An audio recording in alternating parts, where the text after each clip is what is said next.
பார்த்திபன் கனவு 2ஆம் பாகம் அத்தியாயம் 2 வம்புக்கார வள்ளி. பொன்னன் போனதும் வள்ளி சிவனடியாருக்கு மிகுந்த சிரத்தையுடன் பணிவிடைகள் செய்யத் தொடங்கினார். அவருடைய காலை அனுஷ்டானங்கள் முடிந்தடைந்ததும் அடுப்பில் சுட்டு கொண்டிருந்த கம்பு அடையை சுட சுட கொண்டு வந்து சிவனடியார் முன் வைத்தார். அவர் மிக்க ருசியுடன் அதை சாப்பிட்டு கொண்டே வள்ளியுடன் பேச்சு கொடுத்தார். வள்ளி, ராணி எப்படி இருக்கிறாள் தெரியுமா என்றார் சிவனடியார். இளவரசர் பக்கத்தில் இருக்கும் போதெல்லாம் தேவி தைரியமாகத்தான் இருக்கிறார். அவர் அப்பால் போனால் கண்ணீர் விட தொடங்கி விடுகிறார் என்றார் வள்ளி. பிறகு சுவாமி, இதெல்லாம் எப்படித்தான் முடியும்? இளவரசர் நிஜமாக மகாராஜா ஆகிவிடுவாரா? அவருக்கு ஏதாவது நேர்ந்து விட்டால் ராணி பொறுக்க மாட்டாள், உயிரையே விட்டு விடுவார் என்றாள். எனக்கென்ன தெரியும் அம்மா, கடவுளுடைய சித்தம் எப்படியோ அப்படிதான் நடக்கும். உனக்கு தெரிந்தவரை ஜனங்கள் என்ன சொல்லி கொண்டிருக்கிறார்கள்? ஜனங்கள் எல்லோரும் இளவரசர் பக்கம்தான் இருக்கிறார்கள். பல்லவ அதிகாரம் ஒழிய வேண்டும் என்றுதான் ஆசைப்படுகிறார்கள். பார்த்திப மகாராஜாவின் வீர மரணத்தை பற்றி தெரியாத பிஞ்சு குழந்தை கூட கிடையாது. சுவாமி, அந்த செய்தியை தாங்கள் தானே 6 வருஷத்துக்கு முன்னால் எங்களுக்கு வந்து சொன்னீர்கள். அதை நானும் ஓடக்காரரும் இதுவரையில் 1,00,000 ஜனங்களுக்காவது சொல்லி இருப்போம் என்றாள். நானும் இன்னும் எத்தனையோ பேரிடம் சொல்லி இருக்கிறேன். இருக்கட்டும், மாரப்ப பூபதி எப்படி இருக்கிறான்?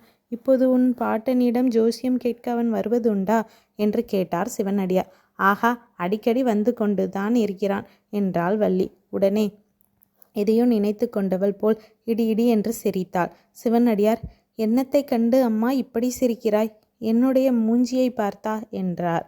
இல்லை சுவாமி, மாரப்ப பூபதியின் ஆசை இன்னதென்று உங்களுக்கு தெரியாதா?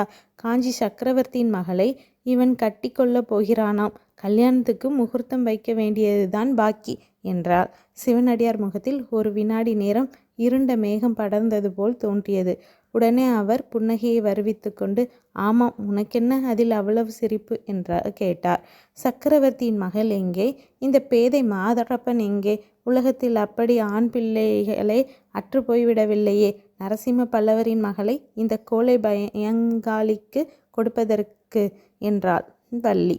ஆனால் உன் பாட்டன் தானே மாரப்பனை இப்படி பைத்தியமாய் அடித்தது வள்ளி. இல்லாத பொல்லாத போய் ஜோசியங்களை எல்லாம் சொல்லி என்றார் சிவனடியார். அப்படி சொல்லிராவிட்டால் அந்த பாவி என் பிராணனை வாங்கியிருப்பான் சுவாமி. போகட்டும், சக்கரவர்த்தியின் குமாரி ரொம்ப அழகாமே, நிஜந்தானா? நீங்கள் பார்த்திருக்கிறீர்களா என்று வள்ளி ஆவலுடன் கேட்டாள். சிவனடியார் புன்னகையுடன், பார்த்திருக்கிறேன் அம்மா, பார்த்திருக்கிறேன். ஆனால் அழகை பற்றி எனக்கு என்ன தெரியும்? நான் துறவி என்றார்.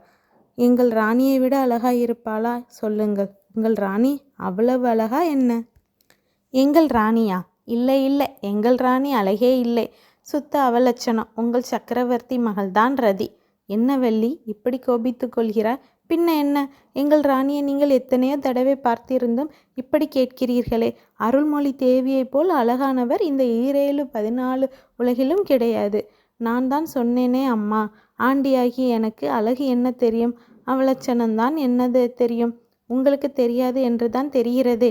ஆனால் காஞ்சி சக்கரவர்த்தியை எப்போதாவது பார்த்தால் கேளுங்கள், அவர் சொல்லுவார். அருள்மொழி தேவிக்கும் பார்த்திப மகாராஜாவுக்கும் கல்யாணம் ஆவதற்கு முன்னால் நடந்த செய்தி உங்களுக்கு தெரியுமா? அருள்மொழி தேவியின் அழகை பற்றி நரசிம்மவர்மர் கேள்விப்பட்டு அருள்மொழியை கல்யாணம் செய்து கொள்வேன், இல்லாவிட்டால் தலையை மொட்டையடித்து கொண்டு புத்த சந்நியாசியாய் போய்விடுவேன் என்று பிடிவாதம் செய்தார். ஆனால் அருள்மொழி தேவிக்கு அதற்கு முன்பே பார்த்திப மகாராஜாவுடன் கல்யாணம் நிச்சயமாகிவிட்டது.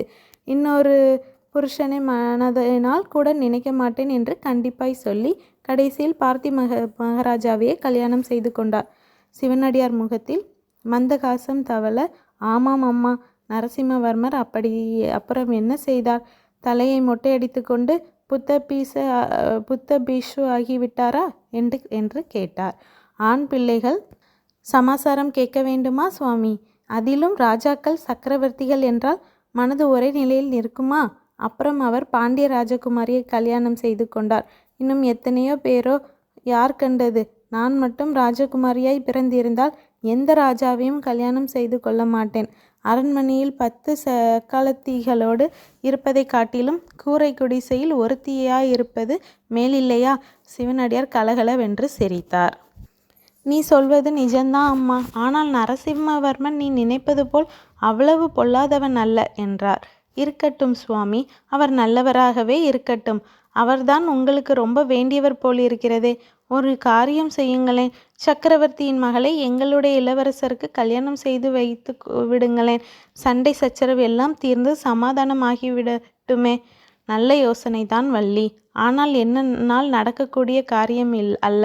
நீ வேண்டுமானால் சக்கரவர்த்தியை பார்த்து சொல்லேன். நான் சக்கரவர்த்தியை எப்போதாவது பார்த்தால் நிச்சயமாக சொல்லத்தான் போகிறேன். எனக்கென்ன பயம் என்றாள். அச்சமயத்தில் படகு கரையை வந்து சேர்ந்த சத்தம் கேட்டது. வள்ளி படகு வந்து விட்டது என்று சொல்லிக்கொண்டு குடிசைக்கு வெளியே வந்தாள்.